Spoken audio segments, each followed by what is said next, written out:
The characters of our gospel today, Ezra and the apostles, would like to invite us to see and recall their beautiful experience of God's presence and mercy.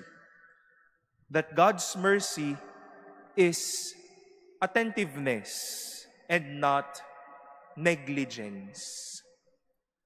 Ezra's prayer and praise to the Lord marked this reality that God was so attentive to them that from their own wickedness, God looked at them, was attentive to them, and that is why God raised them. God blessed them.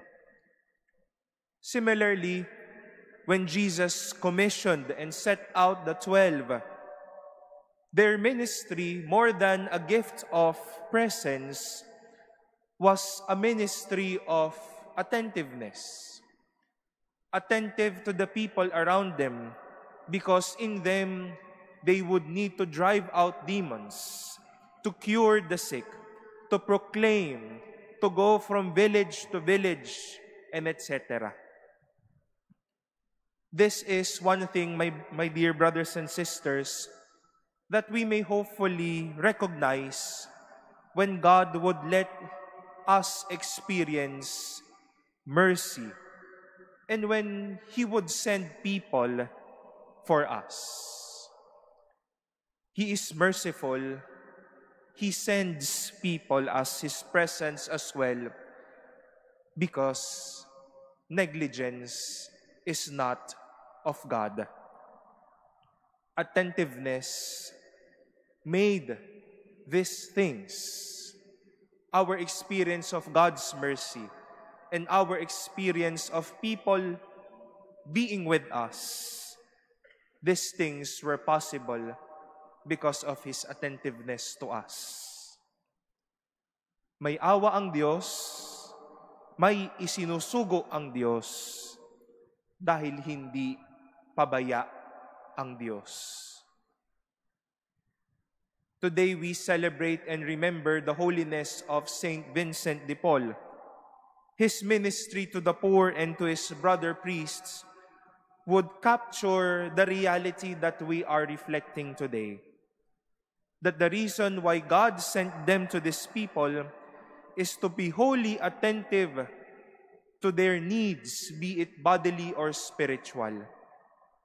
That they were called to be attentive to what God wanted them to do for the least, the last, and the lost.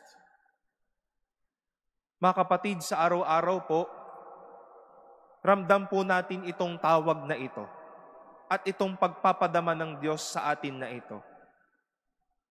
Hindi ho ba, kada misa hinahayo po tayo. Bawat pagkatapos ng panalangin, tatayo po tayo at babalik sa ating realidad. Sa bawat panahon po ng ating buhay, babalik at babalik po tayo sa sirkulasyon ng ating ginagawa upang pagkatapos ng panalangin, kapag hinayo tayo, simbolo tayo at salamin tayo ng hindi pagpapabaya ng Diyos sa bawat isa. Because negligence now is slowly raising its existence and standards. Madami na po kasing walang pakialam. Madami na ang nagbubulag-bulagan. Madami na ang sarado ang puso. That is why you and me are sent to be attentive to people and not to be negligent unto them.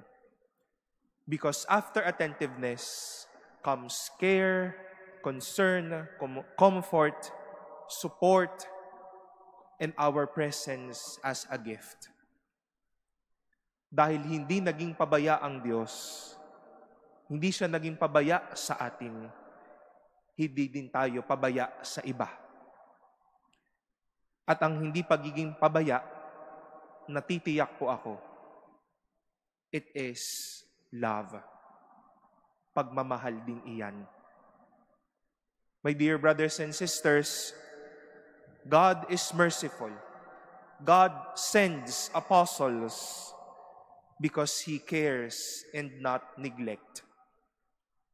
When we experience mercy, when we are asked to be with people, to be with a friend, to be with families, to be with someone perhaps, to be an apostle to everyone or to somebody else, bring with you the message that God cares and loves. Hindi pabaya, kung hindi pagpapala.